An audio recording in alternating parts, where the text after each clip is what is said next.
Last 2-3 videos में हमने check किया था कि ब्रोकिंग कंपनीज को कैसे एनालाइज करते हैं। और हमने दो प्राइवेट बैंक्स को भी एनालाइज किया था।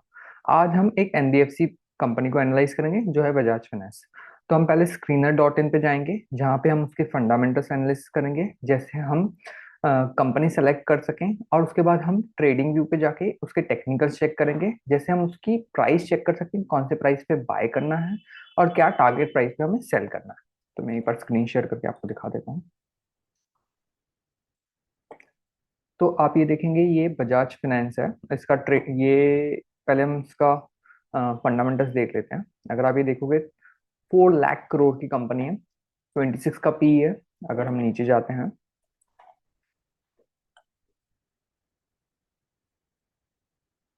अगर आप देखोगे लास्ट 3 इयर्स में ये 26,000 करोड़ से इसका रेवेन्यू इंक्रीज होकर 54,000 करोड़ हो गया। 3 इयर्स में इसका प्रॉफिट रेवेन्यू डबल हो चुका है। और अगर हम इसका प्रॉफिट भी देखें तो ये 5,000 करोड़ था, 4,000 करोड़ था मार्च 2020 में और 21 में। और अभी ये ग्रो होके 7,000, 11,000 और 14,000 करोड़ हो गया है मार्च 24 में। मतलब 4,000 से 14,000 इज मोर देन ट्रिपल। अगर इसका रेवेन्यू डबल हो चुका है, प्रॉफिट्स ट्रिपल हो चुके हैं लास्ट 3 इयर्स में, तो अभी हम एक बार इसकी प्राइजेस भी देख लेते हैं। अगर हम इसका लॉन्ग टर्म चार्ट ओपन करें, अगर आप देखोगे ये लास्ट 2 इयर्स 3 इयर्स से सेम प्राइस पे घूम रहा है। अगर आप यहाँ देखोगे, ये सेम ही रेंज में घूम रहा है। मैं आपको मार्क करके दिखाता हूँ। अगर हम इसकी यहाँ पे प्राइस मार्क करें, ये सेम प्राइस पे अगस्त 21 में था, जहाँ पे इसके रेवेन्यूज मार्च 21 में 26,000 थे और प्रॉफिट था सिर्फ 4,000। तब भी ये शेयर आपको सेम प्राइस पे मिल रहा था, 6,400, 6,500। और आज भी वो सेम प्राइस पे है। और अगर हम एक बार इसका फिर से मैं एक बार यहाँ पे आके अभी दिखा देता हूँ कि सेम जो हम बात कर रहे हैं कि रेवेन्यू ग्रो हुए हैं, प्रॉफिट्स ग्रो हुए हैं। अगर आप यहाँ पे देखोगे, 3 इयर्स में इसके रेवेन्यू ग्रो हुए हैं 27% पर एनम। और इसका प्रॉफिट ग्रो हुआ है 48% per annum every year, 48%, 48%, 48%। But यहाँ देखो, प्राइस 0% ग्रोथ हुआ है। इवन अगर आप लास्ट 1 ईयर का भी देखेंगे, तो बिजनेस ग्रो हो रहा है, प्रॉफिट्स ग्रो हो रहे हैं, सेल्स ग्रोथ हो रहा है, बट प्राइस में कोई भी ग्रोथ नहीं है। तो यहाँ पे हमें अपॉर्चुनिटी मिलती है जब भी हम ट्रेड लें। तो हमें पहले फंडामेंटल्स, यहाँ पे स्क्रीन पे हमें फंडामेंटल एनालिसिस करने हैं कि कंपनी ग्रो हो रही है क्या, उसका बिजनेस ग्रो हो रहा है क्या। और फिर हमें आके प्राइस देखनी चाहिए कि हाँ, प्राइस ग्रो हुई है कि नहीं प्रपोर्शनेटली। अगर ग्रो नहीं हुई है तो वहां अपॉर्चुनिटी है। तो ये बजाज फाइनेंस एक लार्ज प्लेयर है, इस large cap company. And NBFC is the leading sector, because NBFC का बिजनेस क्या है, जो भी लोग बैंक से लोन नहीं ले पा रहे, जैसे कंज्यूमर लोन्स हैं। आप समझो कोई स्टोर में जाते हैं, विजय सेल्स में जाते हैं, आपको टीवी चाहिए या फ्रिज चाहिए, बट आपके पास लोन लेने की कैपेसिटी नहीं है, बैंक आपको लोन नहीं दे पा रहा है, तो आप एनबीएफसी से लोन ले सकते हैं। तो इनका बिजनेस एवर ग्रोइंग है, क्योंकि इनका मेन फोकस है कंज्यूमर क्रेडिट पे। एक बार हम इनका बजाज फाइनेंस में फिर से आपको टेक्निकली चार्ट दिखा देता हूँ। बजाज फाइनेंस,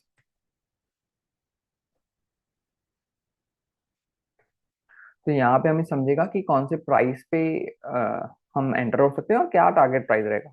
तो एक बार मैं आपको इसका चार्ट ओपन करके मार्क करके दिखाता हूँ। देखो, ये सेम प्राइस पे कहाँ कहाँ ऊपर जाके रुक जाता है। तो उसको अगर आप देखोगे यहाँ पे, ये प्राइस पे एक बार, 2 बार, 3 बार, 4 बार रुका है।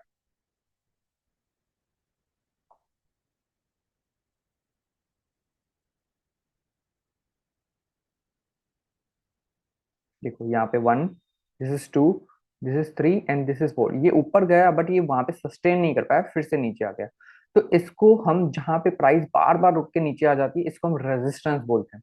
जब भी एक प्राइस पे वो रेजिस्ट करे, तो वो उसको क्रॉस नहीं कर पा रहा है। तो यहाँ पे इसका रीजन ये हो सकता है कि यहाँ पे कोई स्ट्रॉन्ग सेलर था, बट अब कंपनी ऑलमोस्ट डबल और ट्रिपल हो चुकी है प्रॉफिट्स में। तो यहाँ अपॉर्चुनिटी है। एक मैं आपको नया पैटर्न सिखाता हूँ। यहाँ पे अगर आप देखोगे, इसको लेफ्ट शोल्डर बोलेंगे।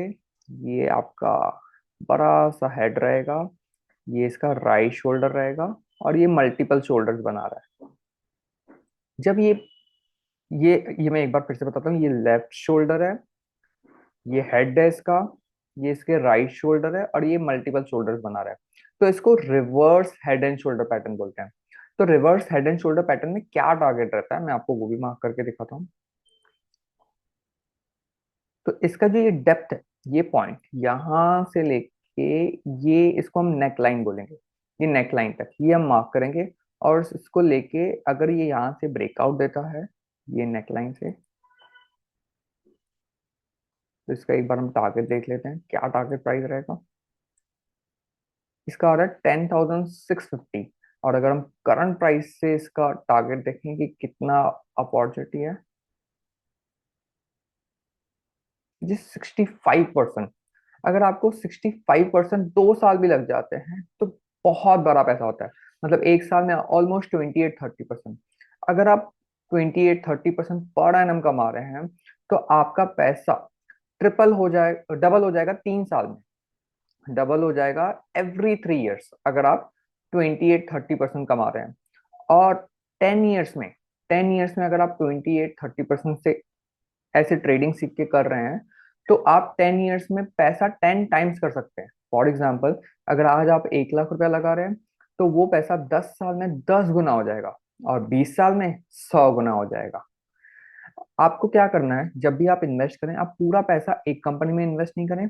आपको, आपका अगर आपके पास 1 लाख रुपीज है इन्वेस्ट करने के लिए, तो आपको 20 पार्ट्स में उसको स्प्लिट करना है।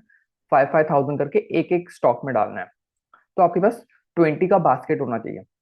फॉर एग्जाम्पल, आपका 10 लाख का पोर्टफोलियो, तो आप 50,000 एक कंपनी में डालेंगे, मैक्सिमम 5% एक कंपनी में, 50,000 दूसरे कंपनी में। इससे क्या होगा, डाइवर्सिफिकेशन हो जाएगा। इससे आपकी रिस्क और कम हो जाएगी। कभी कभी क्या होता है, कोई कंपनी 3 इयर्स लगा सकता है टारगेट अचीवमेंट में, कोई 2 इयर्स, कोई 1 ईयर। तो हमें नहीं पता कि कौन सी कंपनी पहले चलेगी, कौन सा सेक्टर पहले चलेगा, कहाँ आपका प्रॉफिट बुकिंग पहले होगा। तो एक कंपनी में पूरा पैसा लगाने से बेटर है अगर हम 20 पार्ट्स में उसको स्प्लिट करें, 5-5% इन्वेस्ट करें। तो इससे हम एक अच्छा पोर्टफोलियो क्रिएट कर सकते हैं लार्ज कैप कंपनीज का, जहां बिजनेस ग्रो हो चुका है, और प्राइस में बहुत अपॉर्चुनिटी है। क्योंकि अब मार्केट लाइफ टाइम हाई पे है। हमें ये नहीं देखना है कि डिफेंस ऊपर जा रहा है, रेलवे सेक्टर ऊपर जा रहा है, इंफ्रा ऊपर जा रहा है। तो वहां क्या हो जाता है, मल्टीपल पी हो जाता है। पी रेशो मैं आपको दूसरे वीडियो में समझाऊंगा। तो वहां क्या हो जाता है, पी रेशो हाई हो जाने की वजह से वैल्यू हाई हो जाती है। पी रेशो आपको वैल्यूएशन बताता है कि वो कंपनी कितनी ऊपर चली गई है अपने फंडामेंटल से। तो वहां रिस्क बहुत बढ़ जाता है। जब मार्केट ऑल टाइम हाई रहता है, वहां रिस्क बहुत बढ़ जाता है कि आप कर पाएंगे कि नहीं वहां पे, और जनरेट कर पाएंगे कि नहीं अपने लिए रिटर्न। बट यहाँ रिस्क कम है, क्योंकि यहाँ पे बिजनेस ग्रो हो चुका है, बट प्रॉफिट प्राइजेस में ग्रोथ नहीं आई है। तो अगर समझो कुछ बैड न्यूज भी आती है, कुछ प्रॉब्लम आती है कंपनी में, सेक्टर में, या बिजनेस में, या तो इवन जियोपॉलिटिकल या नेशनल इश्यूज होते हैं, या वॉर्स होते हैं, तो ये कंपनी अगर थोड़ा भी नीचे जाए, ये फास्ट रिकवर होगी, क्योंकि इसके फंडामेंटल्स बहुत स्ट्रांग है। होप आपको ये हेल्प करेगा। आप सब्सक्राइब कीजिए चैनल, ऐसे हम और वीडियोस लाएंगे, और अपने फ्रेंड्स के साथ भी शेयर कर सकते हैं। Thank you.